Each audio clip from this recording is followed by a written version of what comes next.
Hello viewers, hope you are all fine. आज की video में हम जो लास्ट 4 टैब्स हैं एमएस वर्ड के, रेफरेंसिंग, मेलिंग, रिव्यू और व्यू, इनको जो है वो देखेंगे। और ये एमएस वर्ड ट्यूटोरियल की लास्ट वीडियो होगी। इसके अंदर हम जो बाकी चीज़ें रहेंगी उनको कवर करेंगे। अगर आपने अभी तक चैनल को सब्सक्राइब नहीं किया तो सब्सक्राइब कर दें, और इससे पहले वीडियोज़ अगर नहीं देखी तो पहले वो देख लें ताकि आपको इस वीडियो की भी समझ आ जाए और आप एमएस वर्ड की जो बेसिक्स है उससे नो हाउ हासिल कर लें। ले जी, अपनी वीडियो को स्टार्ट करते हैं। Let's start our video with the reference section.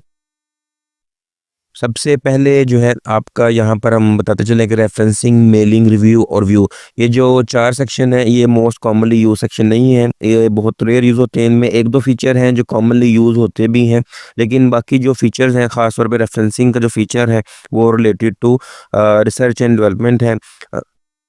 पहले इसके अंदर रेफरेंसिंग के हवाले से टेबल ऑफ कंटेंट आ जाता है। टेबल ऑफ कंटेंट जिस तरह आप सामने देख सकते हैं, टेबल 1, टेबल 2, टेबल 3 आ रहा है। आप ऑटोमेटिकली जनरेट कर सकते हैं, मैनुअल भी जनरेट कर सकते हैं। अगर आप ऑटोमेटिक टेबल जनरेट करेंगे जैसा कि मैंने किया और आपने पहले से हेडिंग्स का दी होंगी, तो ये ऑटोमेटिकली तमाम हेडिंग्स के पेज नंबर आपको बता देगा, जैसा कि आपके सामने स्क्रीन पर शो हो रहा है कि तमाम की तमाम हेडिंग पेज नंबर 1 पर है। अगर आप मैनुअल ऐड करते हैं तो ये ऑटोमेटिक नहीं करेगा।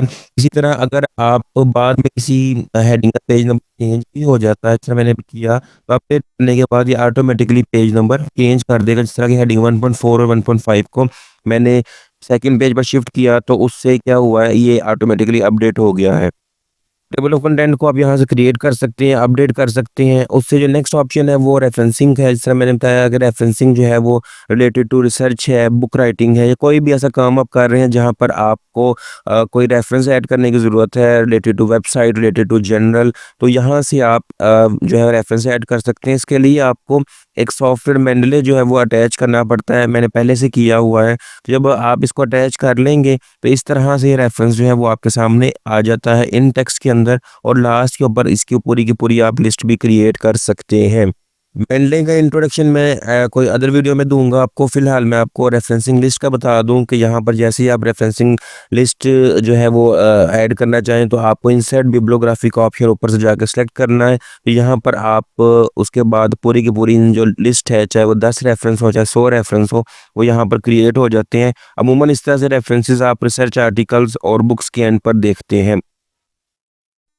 आपको मैं फिर एक इन टेक्स्ट जो है वो रेफरेंस ऐड करके दिखाता हूँ कि किस तरह से आप यहाँ से रेफरेंस को ऐड कर सकते हैं और बाद में उसकी लास्ट पे जाके रेफरेंस लिस्ट जो है वो क्रिएट कर सकते हैं। विद इन द सेकेंड्स आप ये काम कर सकते हैं। अदरवाइज़ आपको ये पूरे की पूरी डिटेल मैनुअल लिखनी पड़ती है, इसमें काफ़ी टाइम लग जाता है और स्टिल कोई ना कोई एरर के चांस रहते हैं। तो इस तरह से आप पूरी की पूरी रेफरेंसिंग लिस्ट बना सकते हैं।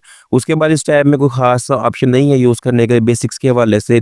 अगर फर्दर कोई हुआ इसके अंदर प्रोफेशनल हवाले से तो मैं अदर वीडियो में उसका आपको जो इंट्रोडक्शन दे दूंगा। इसके बाद मेलिंग की बात करें, मेलिंग यूज़ होती है जब आप अपनी फाइल को डायरेक्ट जहाँ से ईमेल करना चाहे, तो उसके लिए आपको ईमेल अकाउंट के साथ कनेक्ट करना पड़ता है। अगेन ये भी मोस्ट कॉमनली यूज़ नहीं होता। आमतौर पे हम फाइल को डाउनलोड करके या फाइल को सेव करके उसको सिंपल जीमेल में जाके अटैच करते और वहाँ से इसको कर देते हैं।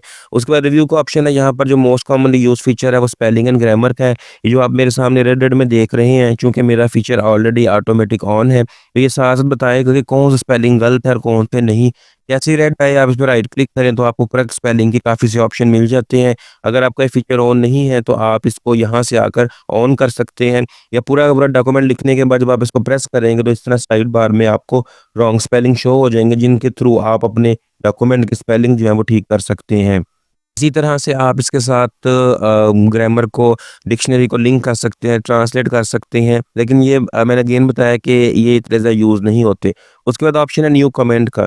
जब आप अपना डॉक्यूमेंट किसी के पास रिव्यू के लिए भेजते हैं, चेक करने के लिए भेजते हैं, तो वो इस फीचर के साथ, न्यू कमेंट के साथ, जिस लाइन पर, जिस वर्ड पर कोई अगर कमेंट करना चाहें, लाइक ये स्पेलिंग ठीक नहीं है, ये लाइन ठीक नहीं है, या इस पैराग्राफ में मज़ीद कुछ एडिशन करो, तो वो यहाँ से इसको कर सकता है। इसी तरह से न्यू कमेंट के आगे आप डिलीट, प्रीवियस और नेक्स्ट का ऑप्शन देख रहे हैं। नेक्स्ट नेक्स्ट करने से जहाँ जहाँ कमेंट होंगे ये डायरेक्टली वहाँ पर मूव कराएगा, और डिलीट करने पर आप कमेंट को डिलीट कर सकते हैं या रख सकते हैं। और ट्रैक चेंजेस का ऑप्शन है, ये भी अगेन जो है रिव्यू करने के लिए, किसी डॉक्यूमेंट को चेक करने के लिए यूज़ होता है। आप मेरे सामने देख रहे हैं स्क्रीन पर कि जैसे ही मैं कुछ भी लिख रहा हूँ, इस ऑप्शन को सिलेक्ट करने के बाद तो वो रेड से आ रहा है। रेड से आने के बाद ये जो भी चेंजेस मैं डॉक्यूमेंट में करूँगा, ये यहाँ पर वाज़ेह तौर पर शो हो जाएँगे। उनके बाद अगर तो मैं वो चेंजेस एक्सेप्ट करना चाहता हूँ, एक्सेप्ट करूँगा तो वो ब्लैक में टर्न हो जाते हैं। और अगर मैं उसको सिंपली डिलीट कर दूँ तो वो डिलीट हो जाएँगे। इस तरह के अभी आपके सामने देखा कि मैंने जैसे ही चेंजेस को किया तो वो ब्लैक में शिफ्ट हो रहे हैं। और इसके बाद अगर मैं किसी चेंजेस को डेल करना चाहूँ तो वो सिंपली डेल कर दूँगा, तो मेरा जो ऑप्शन है वो वाला, वो ऐसे ही रहेगा। एक्सेप्ट पे ये ब्लैक हो गया और रिजेक्ट पे ये ख़त्म हो जाएगा। इस तरह से होता है कि आप किसी भी डॉक्यूमेंट को चेक करके वापस भिजवा सकते हो और अगला पर्सन उसको एक्सेप्ट या रिजेक्ट कर सकता है। ये थी हमारे चारों टैब का ओवरव्यू। और इसके साथ ही अब फाइनली जो आपका व्यू का टैब है, आप बुक व्यू देख सकते हैं, वेब लिंक व्यू देख सकते हैं। ये टैब भी यूज़ नहीं होता इतना, लेकिन बहरहाल एक ऑप्शन ऐड है जैसा वेब लेआउट का ऑप्शन है, तो अब आपके सामने स्क्रीन ऐसे शो हो रही है जैसे गूगल में कोडिंग वगैरह शो होती है। इसके अलावा यहाँ पर आपको रूलर, ग्रिड लाइन्स और नेविगेशन पेन के जो है वो मिल जाते हैं ऑप्शन। आप जैसे इन पे सेलेक्ट करते हो तो ये आपके सामने तरतीब के लिए रूलर आ जाता है। अगर आपको पॉइंट्स मिलाना चाहो या कोई ग्राफ बनाना चाहो, इसी तरह नेविगेशन पेन जो अगर आप स्टार्ट लेते हो वहाँ पर मौजूद होता है, इसको टिक करने पर वो हमेशा यहाँ पर रहेगा। इसी तरह मेनली यहाँ पर यही फीचर थे जो आपसे मुतल्लिक़ थे या कॉमनली यूज़ होते हैं। यहाँ पर हमारा एमएस वर्ड का जो बेसिक ट्यूटोरियल है वो ख़त्म होता है। इसकी जितनी भी वीडियोज़ हैं वो आप देखें, आपके लिए वो काफ़ी हेल्पफुल रहेगी लर्निंग के लिए। तो अभी तक के लिए इतना ही, मिलते हैं आपसे न्यू सीरीज़ के साथ, तब तक के लिए मुझे इजाज़त दें। अल्लाह हाफ़िज़। और अगर आपका कोई कमेंट है इससे मुतल्लिक़ तो ज़रूर बताइएगा।